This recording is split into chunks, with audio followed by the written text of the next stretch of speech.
Hello again and welcome to the Mordian Mondays. This is episode 20. For those of you that are new to this series, this is where I document my painting and hobby progress on the Great Mordian Restoration Project.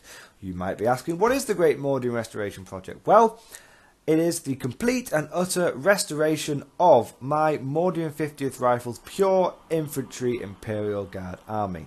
It's an army that this channel is named after, and it is an army that I love dearly, but one that I haven't been using very much recently because the models are in a very sad state. Battered, broken, and the ones that are painted have got so many layers of paint to them that you can barely discern the fine details. So I'm stripping them all down over a long bit of time, and I'm repainting them all back up in a new colour scheme. So, and in this series of videos, I like to show off the progress I've done. I try and get a squad done each week if I can, or at least a unit done each week. And people have said that these videos are really helpful because as I'm sort of painting my models, you guys can paint your models as well, and you can share your progress down in the comment section below. For those tactics fans out there who aren't really big into the hobby, there is always some tactics chatter in this series of videos. I always talk about why I've given certain squads certain loadouts, and there's also just some general chit chat. This is sort of the spiritual successor of my Black Templar Fridays videos, although I do still occasionally do those ones. So, what have I been working on today? Well, if you've been looking at the pictures, then you will see that I have worked on a classic metal Mordian Iron Guard squad. Going back to the original sculpts, guys. The last few weeks, I think last 3 weeks on the trot, I had been doing plastic and resin models, so working with lots of soft materials, back to the metal Iron Guard. And I have to say, guys, before I get into anything else, I love these sculpts. Every time I paint one of these classic Mordian metal squads, I get a real sense of just happiness. They're just, I so wish Games Workshop was still producing them. I bought so many of these things. I probably have close to 150 just metal Mordians, at least 120 just riflemen. And I would, if I could, I'd sell all my plastic Cadians and I would just continue to buy metal riflemen. I absolutely love these models. Although I do love my Cadians as well. Can't poo-poo the Cadians.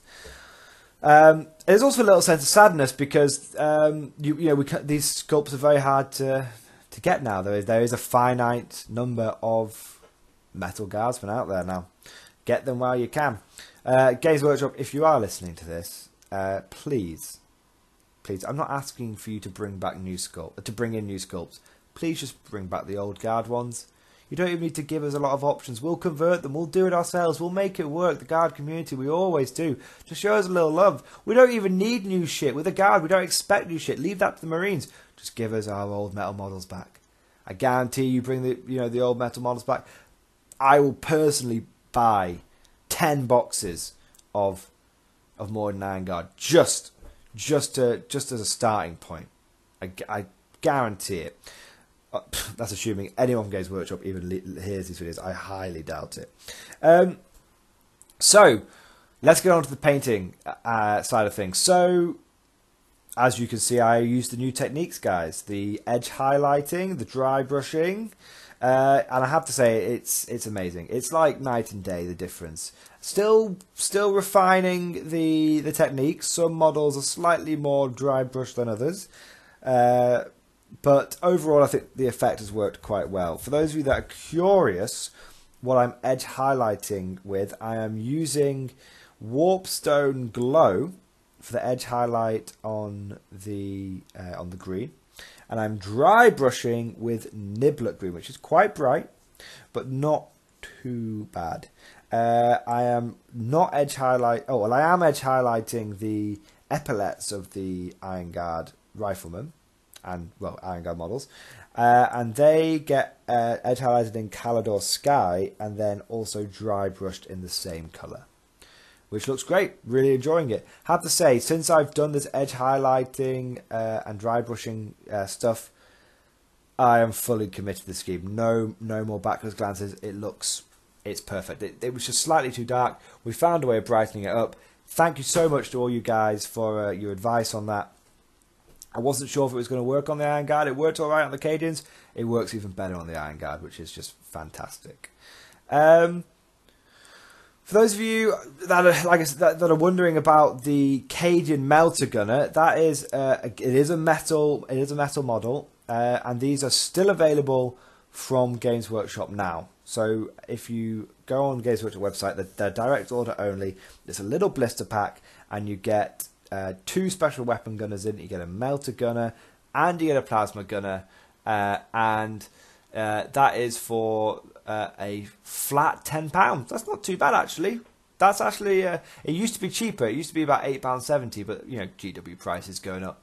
But £10 is still perfectly reasonable. Good job, Games Workshop. You didn't completely screw the guard over. So if you want, and they're classic sculpts, guys. They're classic. They are still in metal, so do not have to deal with shite fine cast. I prefer these sculpts, I have to say. I really like them. Nothing against the plastic ones that come in the Command Squad kit, but it's good to have a little variety in your special weapons. So yeah, I have to say I definitely enjoy using these more classic metal sculpts. But I'm a classic metal guy, aren't I? I got a ridiculous amount of classic metal models.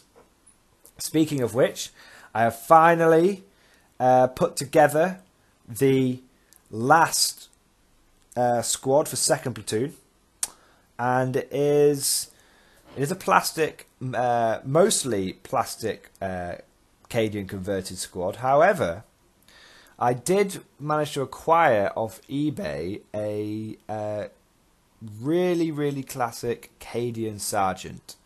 So for those of you that don't know, Cadians were not always in plastic. And I actually think the metal, I know people are going to get sick of me saying this, I actually do think that the metal Cadians, they look great. Not controversial, I kind of think they look better than the new ones. Obviously the new sculpts are still really old. Only because I really like the helmet design. The helmet design on the new Cadians, the heads are a bit big. But on the old design, they do look really good, and also the body armor on the new Cadians is very chunky. But I'm not poo-pooing the new Cadian sculpts, guys. The current Cadian sculpts. I just am a sucker for old metal models, and yeah, that's it really. So I've got a classic Cadian Sergeant. So 2nd Platoon will look like it will have 2 Flamer Power Sword squads and 4 Melter Gun Power Sword squads. So full on assault platoon, no heavy weapons in the infantry squads there for now. So it's a full on, it's an aggressive formation, that, and the point of that formation is to march towards the enemy and present a really unappealing target for assault. No one wants to assault that. I guarantee it. You do not want to be assaulting 4 melter guns and 2 flamers backed up by a hail of lasgun bolts. And even when you make it there, you're then getting power sworded, because every squad's got a power sword in it, and every squad will be in range of a priest. So you're looking at 3 power sword attacks per squad, and these guys are going to be marching shoulder to shoulder close together. So more than likely, you're going to be contacting more than one squad. You know, you're probably going to be contacting 2 to 3 squads, which means you're going to be getting hit by at least, you know, if I'm lucky, you're going to get hit by, well, statistically, you're going to get hit by a melter gun. And if I'm a bit lucky, you're going to get hit by 2 melter guns. And there's also some plasma pistols mixed in there. So, you know, you're going to get, on average, you're going to get hit by a couple of special weapons, which have got some real punch behind them. So there's a really good chance that when you charge this formation, because Mordian's hit on a 5+ in Overwatch, you are going to lose a couple of guys on the way in. And that is all it can take to blunt a charge. That is all it can take. And even when you make it, then you're going to be facing probably 6 power sword attacks. Now I'm going to start running these things in as Emperor's Conclave formations, which means there's also a really good chance that you're going to get rerolls. My power swords are going to be rerolling once to hit in close combat. So it is a really unappealing target to charge. I mean, if you do charge it, half the units are going to fall back and still shoot you, and the other half are going to first rank fire, second rank fire, and then charge you. And with these assault platoons, I do tend to run a bit of cheap ogre and muscle as well. So it's it's not a nice thing to charge. I've got I filmed a battle report with my brother Johnny for his channel Scholar Progenium, which should be going up this week. When it does, I will link it, and it's Blood Angels versus Mordian Iron Guard and Steel Legion, and you really get a sense of. I'm not going to tell you who wins. The only thing I will say is if you want to see this tactic that I'm talking about in action, go and watch that video, because you really get a sense of how costly it is for the Sons of Sanguinius to try and charge a Mordian line. You really do. They make it, and they really tear some guard to pieces. But it is a costly charge every time. It's a costly charge for them, and that is what Mordians need, because we aren't the best at shooting. We are perfectly okay at shooting, but we are really horrible to charge. Really horrible to charge. So there you go. Bit of a tactics segment there. I am going to be doing, to get you guys excited for other videos coming up either this week or next week, I am going to be doing a video on the Mordian anti-assault squad. And we're going to be breaking that down. And also, at the same time as the Mordian anti-assault squad, we're going to be looking, it's going to be like a Mordian anti-meta squad. Okay? So you want to stay tuned for that, guys. You're really going to want to stay tuned for it. Some of you, going back to the hobby side of things for a moment, some of you may have noticed something interesting about the bases of this week's Metal Mordian Iron Guard squad. Specifically, that there are no gaps in the slaughter bases. No, I did not cut the slaughter off and put these on solid bases. I finally gave in to you guys. After weeks of you guys just telling me, fill the bases in, fill the bases in, I went and bought some milliput, which, first time I've used milliput. It's different to green stuff. It's still good. It's very different to green stuff, but it's way cheaper. And I used some milliput, and I filled in the bases, and again, why do I ever doubt you guys? You guys know what you're talking about. You guys know what you're talking about. It looks so much better now. That the problem is the other 40 guys that I did before this squad, which I didn't fill the bases in, now look like shit. They look terrible. So I've got to redo them, which is fine. I intend on redoing them anyway. I think first platoon is going to have a bit of a... When second platoon is finished, I'm going to have to go back over first platoon, do the edge highlighting and fill in the bases. And for those of you that aren't aware of what milliput is, by the way, just some hobby advice out there. Because before I go about what milliput is, I just want to say, like, the great thing about this Mordian Restoration project is I have learnt so many new painting techniques. So many. I went into this project with this mindset of, well, I'm going to have to get them painted up quickly. I've got to get them tabletop ready because people are going to want to see them in the battle reports, blah, blah, blah. And I realised about a month ago that was the wrong approach to have, because this whole point of this restoration project is to bring my Mordian Iron Guard up to be my premier faction. So I had to take a step back and think, I have to do this. I have to do this properly. I have to do this to the best of my ability.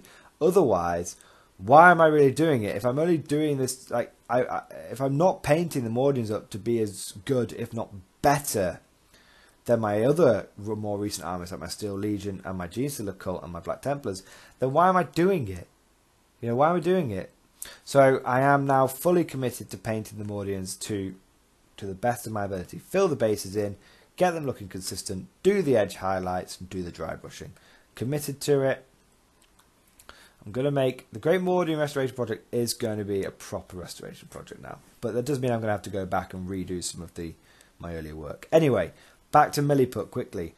I got this 4 ounce. I imagine it's probably American if it's talking about ounces. I got 4 ounces, which is 113.4 gram pack of milliput for, I think it was about £4, which is cheaper than GW green stuff, and a lot more of it.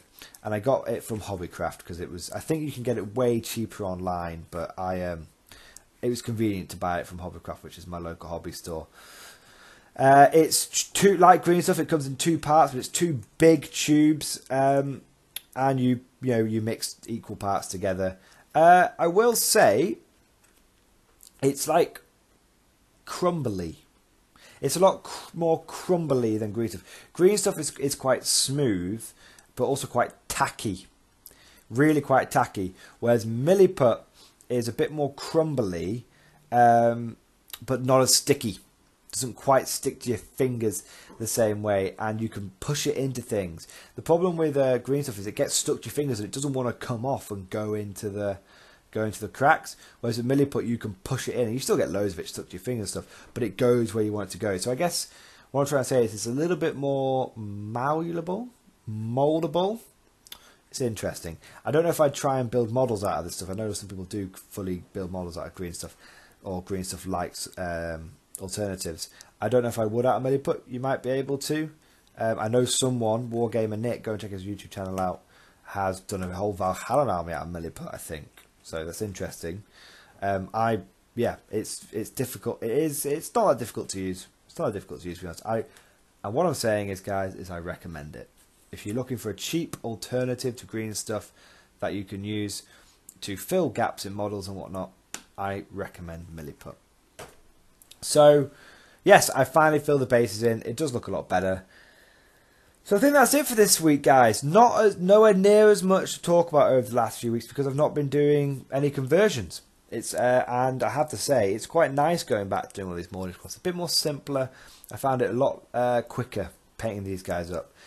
For next week, what you guys can expect is I've done 2 characters and 3 infantry squads for second platoon. I'm probably going to do 2 more characters. I think I'm going to get the Commissar done, and I think I'm going to get the second Ministorm Priest done. Both, again, classic metal models.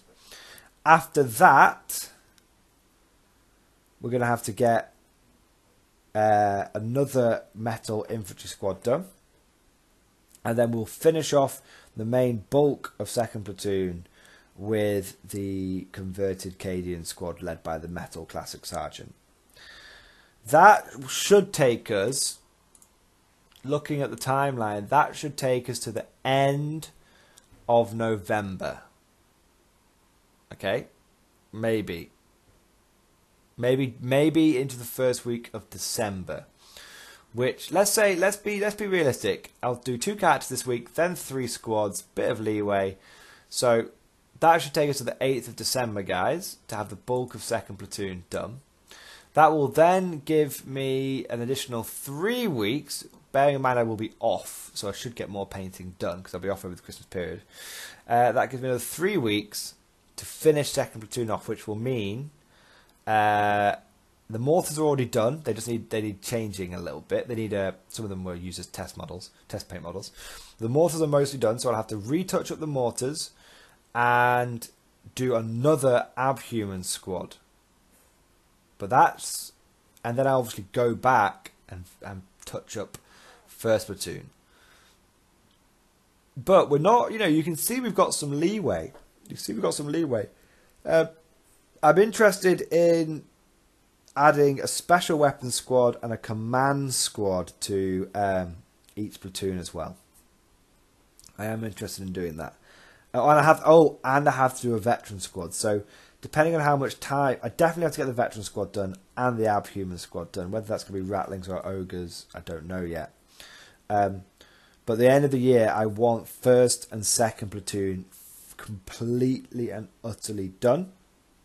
And then when they are, it'll be time to move in the beginning of New Year onto the Assault Corps, which is my completely metal old school stormtrooper platoon, which I'm going to use as Death Corps Creed Grenadiers, and they're all going to be armed to the teeth.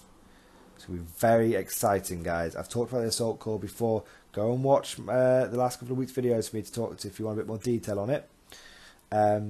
I think a lot of people are quite excited to see the Assault Corps get painted up in the first couple of months of 2020. That's what we've got to look forward to, guys. Just a month and a half, and then the Assault Corps will be started on. So, last thing to say, if you've made it to this far of the video, Mordian dice, Mordian custom dice. I did a video last week announcing that they had arrived. They have arrived. I'm still waiting on a couple of, I think it's 5 people's addresses. so that I can post them to you. And I'm also need some packing materials. I thought I had everything I need. Slightly, I don't. Basically, the boxes that I have to pack them up in, the dice rattle around in there a little too much. So I've got to get some additional packing materials. But they will, your Mordian dice, Mordian custom dice, will be posted out by the end of this week. One way or another. Unless you don't give me your address. If you don't give me your address, I can't post them to you. But those of you that have given me your address already, your dice will be on the way very shortly. So thank you for watching this video. Hope you've enjoyed it. As always, give me some feedback on the painting. All criticisms and comments are welcome. And of course, I want to know your hobby progress. Okay? This is not just about my hobby progress. Okay? This is about your hobby progress. I want to know how your guys' projects are doing. I know there's some people, Alex Smith, working on those Valhallands. I want to know about how they're going. Tell me. There's some other guys that have been posting regularly down in the comments section. I want to know how your regiments are doing. How is your tide to the Emperor progressing? Thank you for watching. And of course, I'll see you guys next time.